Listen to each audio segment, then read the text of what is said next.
You know, when the Montreal organizing committee was given the Olympics a few years before the event in 1976, a lot of people thought it would be the greatest games ever. It ended up to being one of the most dramatic and controversial ever. Many events happened before the construction was completed. Many events happened during the games itself. You had strippers, you had a man who was taking steroids eventually turned into a woman and claimed she was real transgender. You had high jumpers being booed from the States. You had drug use. You had all kind of celebrities either endorsing athletes or participating. Princess Anne. So we're going to go over some of the highlights and lowlights of the 1976 Olympics just for the fun of it. We're not going to talk about the whole games. We're just going to talk about some of the massive controversies and successes and dramatic moments. Now, here we go. Now, Lord Callanan was the organizer of the games, or Michael Morris did a really good job in my opinion. There was a boycott by a number of countries because of the ongoing situation in South Africa at the time. Now, but talking about celebrities, Taro Aso was a member of the Japanese shooting team. 32 years later, he would be elected as the Prime Minister of Japan. Now, the games were opened by Elizabeth II as Queen of Canada, and several members of the royal family attended the opening ceremonies. This was particularly significant as these were the first Olympic Games hosted on Canadian soil. Later, of course, Calgary in '88 and Vancouver in 2010. Now, the Queen's daughter, Princess Anne, also competed in the Games as part of the British riding team. Additionally, the Queen's husband, Prince Philip, was president of the International Equestrian Federation, or the FEI at the time. Now, for the information I was given, Princess Anne was not asked to take a sex test. Go figure. Now, after a rainstorm doused the Olympic flame a few days after the games had opened, an official relit the flame using, of all things, a cigarette lighter. He is from Quebec. Now, organizers quickly doused it again and relit it using a backup of the original flame to keep the proper intent of the Athens to Montreal trek. Now, the Israeli team, of course, walked into the stadium at the opening ceremony, but are wearing black ribbons in commemoration of the '72 Munich massacre.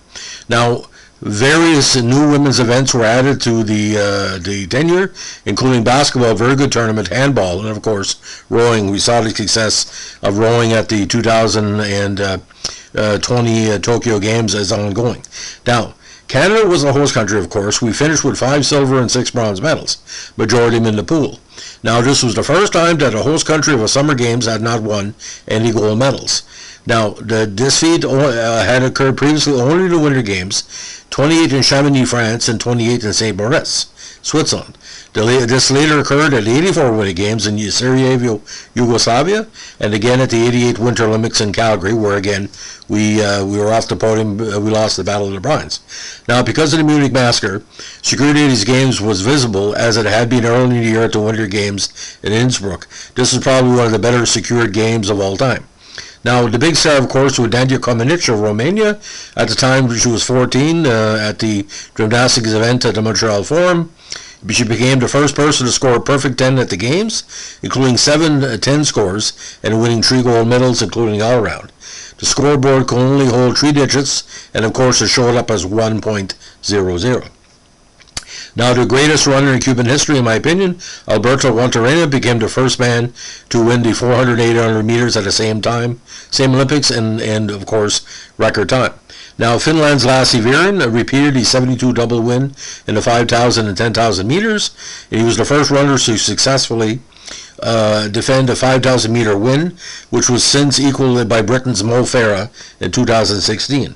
Now, Viren had also entered the marathon, finishing 5th, thereby failing to equal Emil Zatopek's 52 achievements. Now, big upset in 100 meters. Of course, the great Hazlett Crawford won Trinidad and Tobago their first Olympic gold medal by finishing again first in 100 meters, beating out Borzov and the Americans.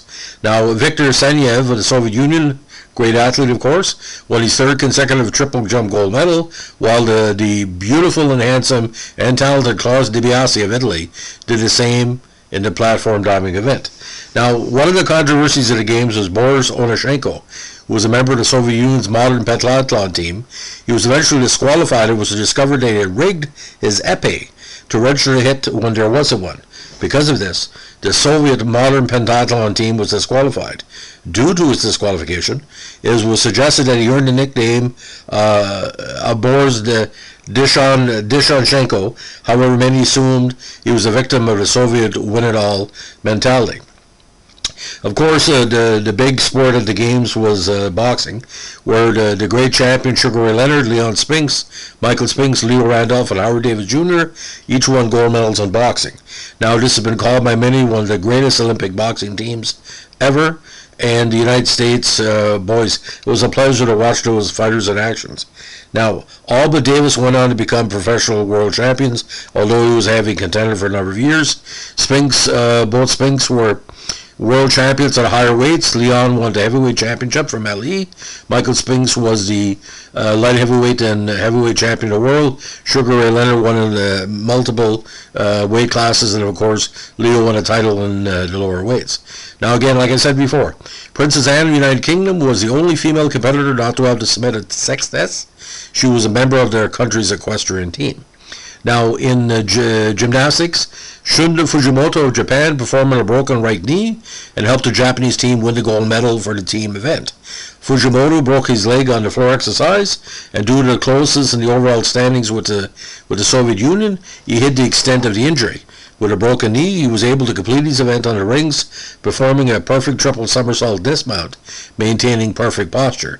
He scored a 9-7, thus securing gold for Japan. Many years later, when asked if he would do it again, he stated bluntly, "I don't think so," or "No, I would not." Now, the U.S. men's swimming team won all but one gold medal. John Neighbor won 4 and a silver. The only non-American to win was Great Britain's David Wilkie, that strengthened the pool in the 200-meter breaststroke. Now, in winning the gold medal for the men's 100, Jim Montgomery broke the record for the freestyle tenure with 49.99. Now, for the first time ever, a woman won an Olympic medal in shooting, but it was in a mixed event. Margaret Murdoch caught the silver in the 3 positions event. Lanny Basham and Murdoch tied for first place, but Murdoch was placed second after review of the targets.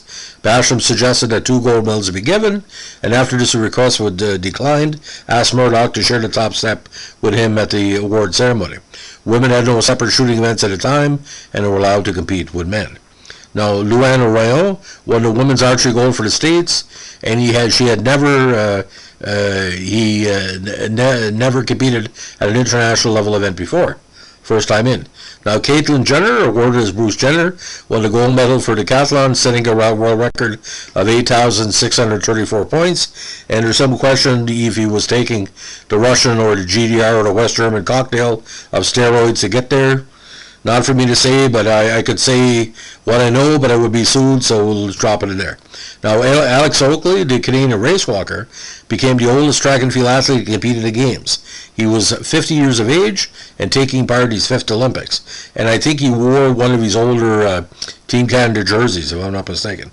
Now, the New Zealand men's national field hockey team bet Australia to win gold, becoming the first non-Asian or European team to win the gold medal in field hockey. It was also the first time in which hockey was played on artificial turf at the Games. Now, Poland had a big victory against USSR to come from 2 sets down to win the men's volleyball gold. And also the great Edwin Moses set a new record at the event of 400 meters, less than a year after taking up for the event. That was the Americans' only gold medal at the Olympics. Can you imagine? Now, Thomas Bach of West Germany won a gold medal in team foil event in fencing, and later became IOC president. Now, heavyweight boxer Clarence Hill won a bronze medal for Bermuda, and it made Bermuda the smallest nation in terms of population to win an Olympic medal at the Summer Olympics. Of course, our great female triathlete from Bermuda won this week. Shout out to Bermuda. Now, East Germany was on the steroids that year. They finished with the second most gold medals in total. Now, for one, the East German women's swimming team won all but 2 gold medals, as swimmer Cornelia Ender won 4 and a silver.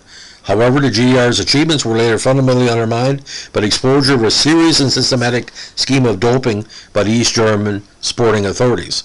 It was later revealed that after injecting athletes with performance-boosting drugs at the Montreal Olympics, East German officials dumped the leftover serum in syringes, and of all things, the St. Lawrence River.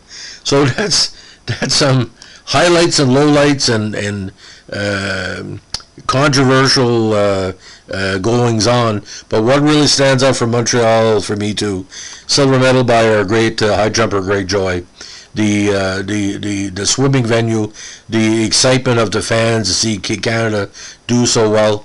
As well, Michel Vanacourt with the equestrian event winning silver for Canada. Of course, the various international athletes that did so well at the games, but the track and field there was just tremendous.